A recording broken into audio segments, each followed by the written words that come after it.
Tonight we're here to give an update on the ICE shooting that took place earlier tonight on the north side. This is the second in a week. The chief will be able to provide some details on the limited amount that we know thus far, and then I will provide some comments thereafter. Chief.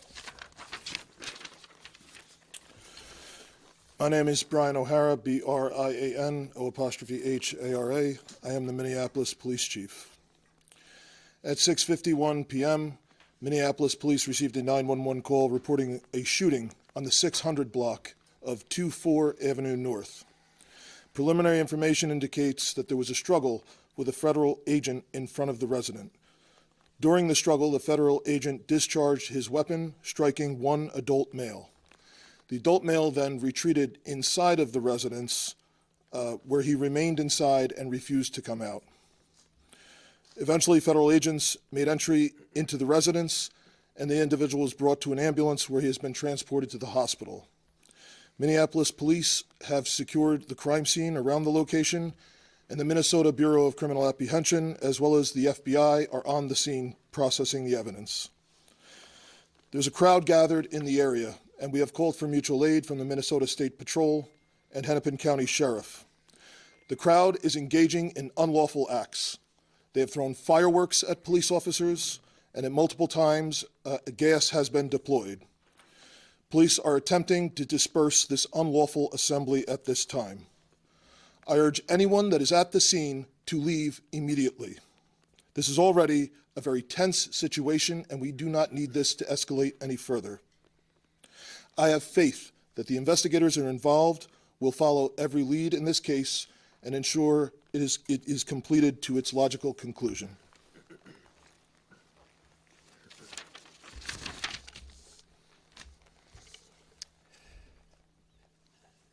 There's still a lot that we don't know at this time, but what I can tell you for certain is that this is not sustainable. This is an impossible situation that our city is presently being put in.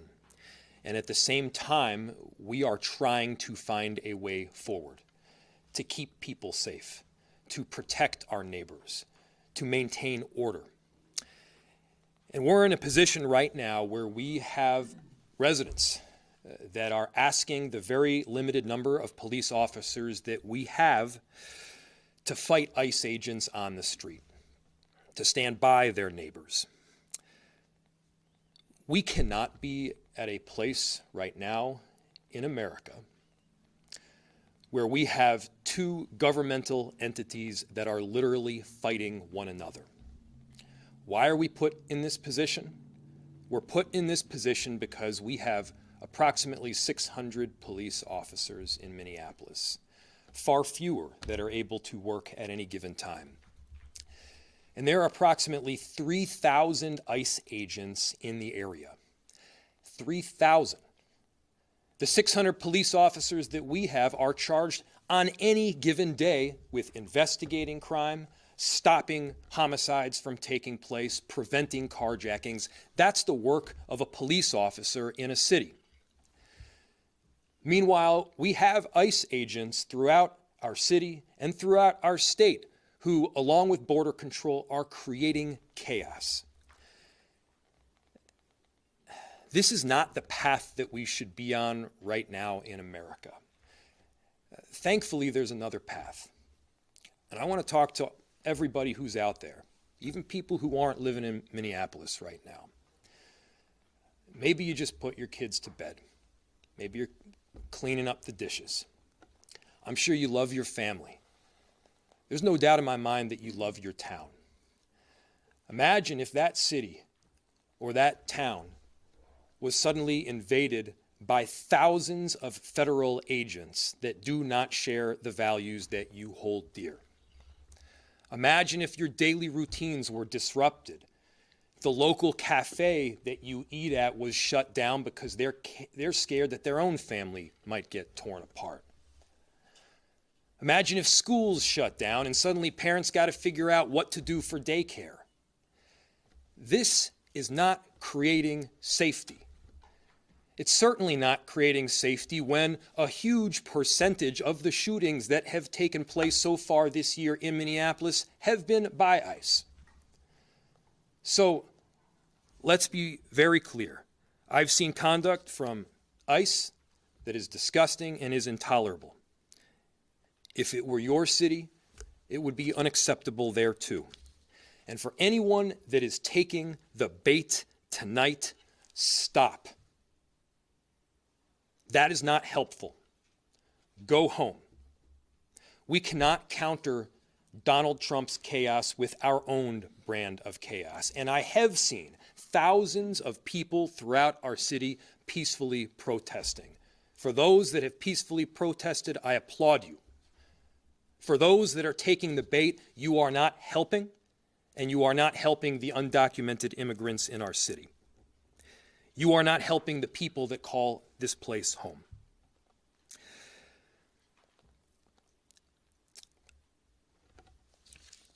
ICE can leave, and this massive deployment can come to an end.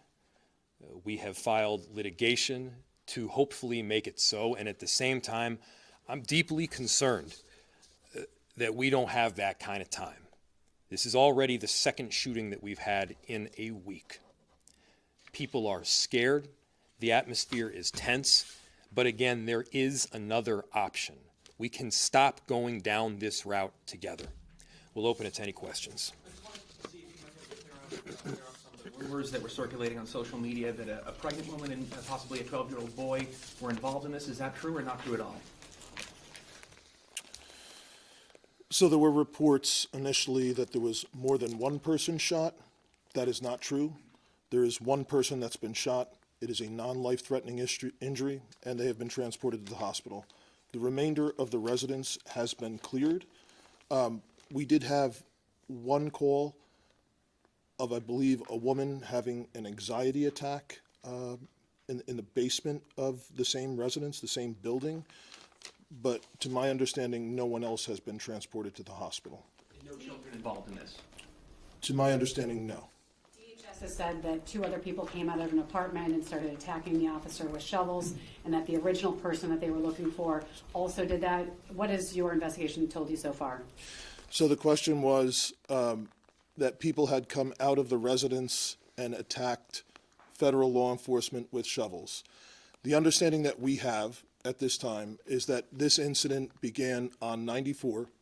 The individual drove towards the residence, had some sort of accident outside the residence, ran towards the house, and got into a struggle with federal law enforcement. I believe there's a broom and like a snow shovel that's on the scene. And yes, I have heard information that that some individual, at least one person, may have assaulted federal law enforcement. Yes. Okay. Will MPD be I am not aware if that's the same person who was shot or if that's someone else. Will MPD be doing its own investigation of what happened? The question was, will MPD be doing an investigation of what happened? I requested the Minnesota Bureau of Criminal Apprehension to respond, and they are on scene. You were saying that there was unlawful protesting that happened tonight. Could you be a little bit more specific? The question was about unlawful protesting. It has absolutely become an unlawful assembly. There are individuals throwing fireworks at police officers, individuals throwing ice, rocks, other projectiles at police officers. It is well past the line, and people need to leave. What kind of communication, if any, have you had with federal law enforcement tonight? The question was communication with federal law enforcement tonight. That communication was all on the scene.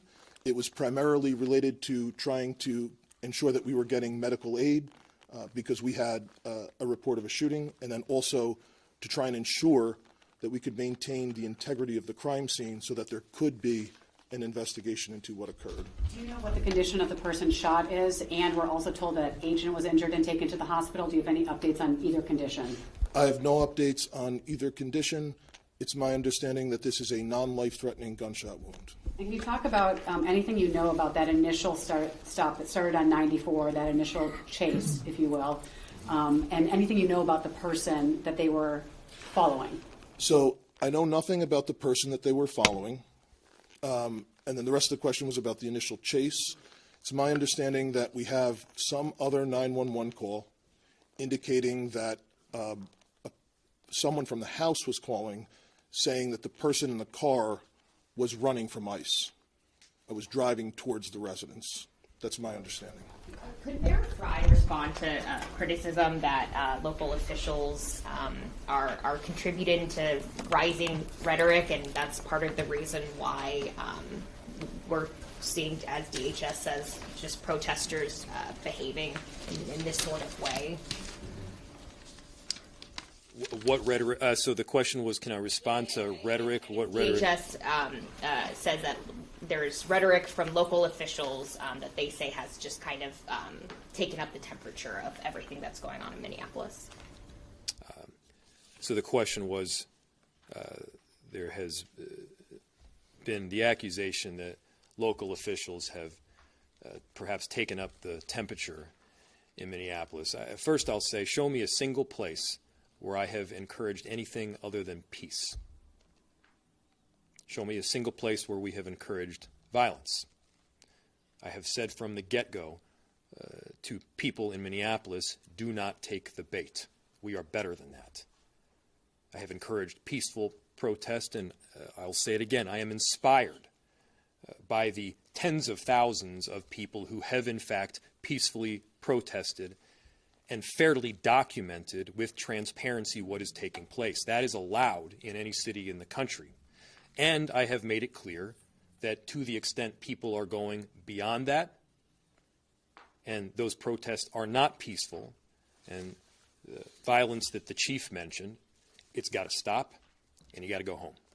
2 more questions. If this situation is not sustainable, as you said a few minutes ago, where do you go from here? What options do you as mayor have from this point forward?